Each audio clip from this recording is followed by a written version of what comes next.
그리고 지금 요즘 보안수사권 때문에 많이 시끄럽더라고요. 여러분들 생각은 어떠십니까? 검찰의 보안수사권 완전 폐지가 필요할지, 아니면은 보안수사권 일부 둬도 될지, 아니면 또 보안수사 요구권으로 모든 것이 가능할지, 여기에 대한 고민들이 필요한데요. 저는 사실 국회에 있을 때에 보안수사권 폐지에 대해서 좀 신중하게 정말 잘 접근해야 된다는 얘기를 계속해서 하고 있었어요. 특히 보안수사 요구권은 정말 잘 만들어야 된다는 것이고, 수사기관은 서로 간의 상호 감시 감독이 되어야 된다. 그걸 위해서 공수처가 일단은 더 기능 강화가 되어야 되고, 공수처가 먼저 제대로 일을 해야 된다. 이런 얘기도 좀 많이 했었고요. 또 중수처가 공수처든 검찰이든 경찰이든 수사관들이 사고 쳤을 때는 중수처가 나서서 바로 수사할 수 있어야 되고, 반대로 검찰이 사고 치면 경찰이 수사하고, 경찰이 사고 치면 검찰이 수사하고, 중수처가 수사하고, 서로 이렇게 권력기관 간에 서로 견제를 못하면 안 된다는 얘기를 계속해서 했습니다. 왜 그러냐면요, 이 수사 권력이라 하는 것이 사실 힘이 막강해요. 무시무시해요. 사실은 너무너무 무시무시해요. 우리가 지금 근데 이 수사 권력이라고 하는 것은, 저는 모르겠습니다. 권력이라고 하는 것은 결코 선할 수 없다라는 생각을 가지고 있습니다. 아무리 선한 자에게 지어지더라도 통제받지 못한다면 그 권력은 결국에는 악한 기능을 하게 됩니다. 저 역시도 마찬가지겠죠. 시장에 직이 있지만은 시민 여러분들과 이렇게 소통하고 시민 여러분들의 주인으로 모시면서 계속 제가 무서워하고 시민들을 이렇게 해야지 권력이 통제되는 거예요. 근데 그게 아니라 정말 눈치 안 보는 권력이 생겨버린다면 그 권력은 시민들의 삶을 망가뜨릴 수 있습니다. 역으로요.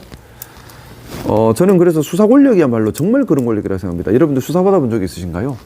저는 뭐 변호사 할 때부터 시기 질투하고 괴롭히는 사람들이 많아가지고 수사를 여러 번 받아봤는데 정말 잡아놓습니다. 너무 힘들어요. 수사 받으면. 근데 수사 받아보신 분들은 아실 겁니다. 수사관한테 너무 잘 보이고 싶어요. 그죠? 실제로 그 정도 재량이 있는 경우도 많고. 우리 일반 시민들께서 주로 많이 보는 수사기관은 사실은 검찰이 아니라 경찰이죠. 우리 경찰관이 시민들의 신뢰를 얻기 위한 각고의 노력을 해야 합니다. 각고의 노력을 해야 합니다. 뿐만 아니라 제도적으로도 경찰 수사 권력, 또 검찰 권력, 또 중수처 권력, 공수처 권력이 상호 견제하도록 만들어야만 합니다. 그 전제가 있어야지만 보안수사권은 완전 폐지가 가능하지 않을까.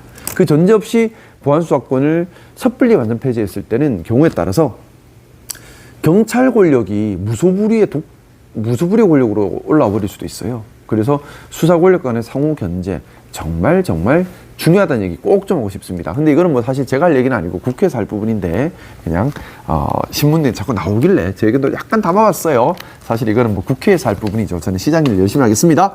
시장일 하니까 또 생각납니다. 많은 분들께서 지금 묻고 계십니다. 트램 어떡할 것인가? 트램 어떡할 것인가? 여러분, 일단 지금 현재 상황 그대로 말씀드리면요,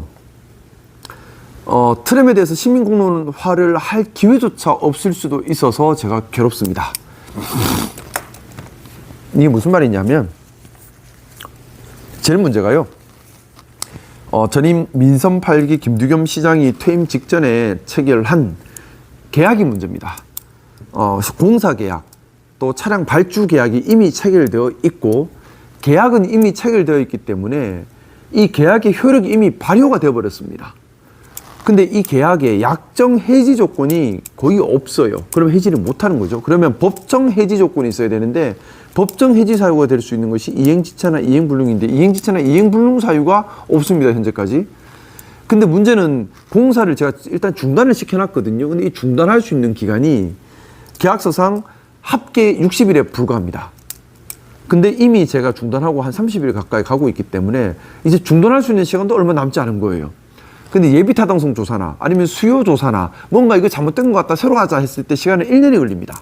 그럼 1년 동안 최소 중단을 시켜야지 뭔가 타당성이 잘못됐다 또는 수요 조사가 잘못됐다 하는 이런 절차를 밟을 수가 있는데, 이 절차를 밟을 수 있는 시간이 계약서상 없는 거예요. 그래서 제가 이제 답답해 죽겠는 거죠. 저 트램보다 더 좋은 데 많이 있거든요. 지금 트램 이거 하면 시민들 너무 힘들어요. 이거 하면 안 된다 생각하는데, 문제는 전임 시장 때 체결된 계약, 발주 계약 때문에 발목이 잡힌 거예요. 핵심은 발주 계약 때문에 제가 트램 공사를 중단시킬 수 있는 시간이 이제 며칠 남지 않았다는 겁니다.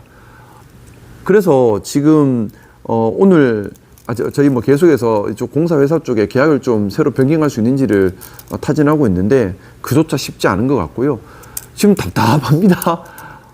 그러니까 지금 제가 우려하는 것은 지금 예를 들어 올해 하반기부터 본격적으로 길을 막고 트램 공사가 시작된다면 보세요. 중구, 북구, 동구, 울주군 시민들 입장에서는 얼마나 상대적 박탈감이 있겠습니까? 왜 남구에만 자꾸 들어오느냐. 그리고 남구 시민들 입장에서는 이거 걸어가는 속도보다도 속도가 안 나오고요. 공사 끝나면 괜찮지 않느냐? 아니에요. 공사 끝나도 지금 현행 법상 트램 노선은 차량이 같이 다니는 교행이 불가능합니다. 그리고 같이 교행하는 건 매우 위험합니다. 그럼 길을 막을 수밖에 없죠. 그러면 영원히 최소 2차선이 다 막혀버리는 겁니다. 그러면 예를 들어 남구 옥동 같은 경우는 어떡할 겁니까? 예를 들어 저녁 시간대 요즘 양쪽에 학원차 다 서 있죠. 중간에 또 2차선 막죠. 그러면 한 차선만 있는 거예요. 근데 그 버스까지 다녀요. 어떻게 하게? 대책이 안 보이는 거예요. 제가 너무 지금 막아야 되는데 지금 당선인 시절부터 지금까지 이거 어떻게든 막아야 되는다고 애가 쓰여서 지금 난리인데 문제는 계약 때문이에요. 계약에서 어떻게 할 여지가 없게 만들어 버렸어요. 지금 그래서 제가 정부 법무공단, 저희 교통국 팀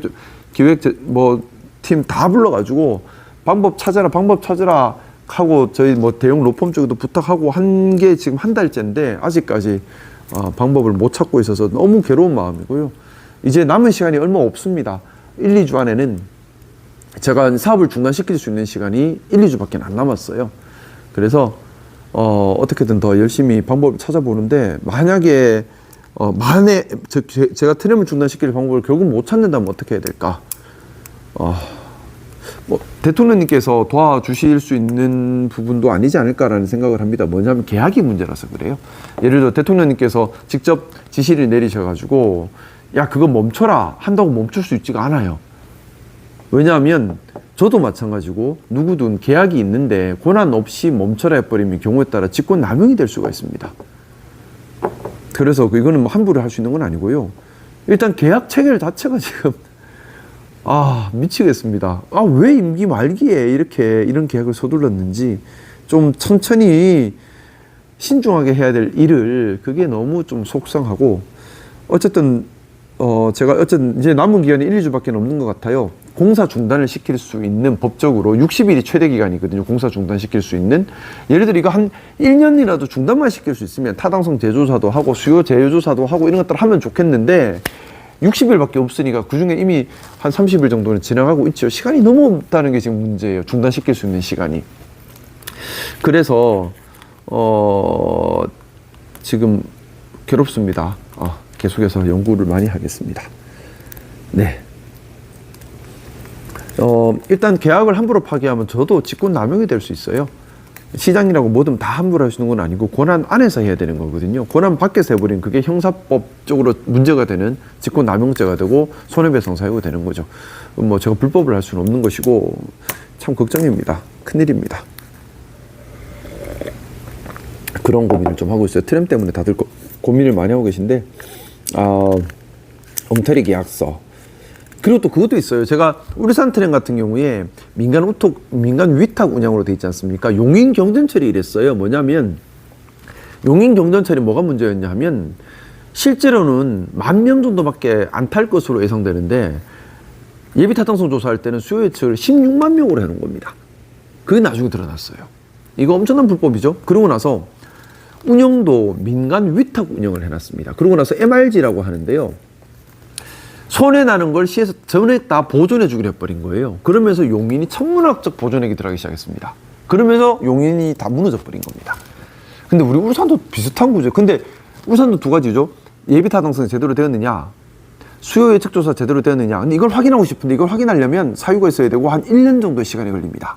근데 지금 계약서상으로 제가 중단시킬 수 있는 시간은 합계 60일이 단 거예요. 그러니 예비 타당성과 수요 예측 조사를 새로 할 수 있는 시간이 없는 거예요. 일단 이게 첫 번째 문제. 두 번째는 울산 트램도 민간 위탁 운영으로 되어 있습니다. MRG 지금 들어가 있는지 안 들어가 있는지 아직 뭐 MRG 계약 체결할 단계까지는 안 갔습니다만은 나중에 민간 위탁 운영 계약으로 가면 MRG가 들어갈 수밖에 없어요. 그러면 용인 경전철과 똑같은 구조가 되는 겁니다.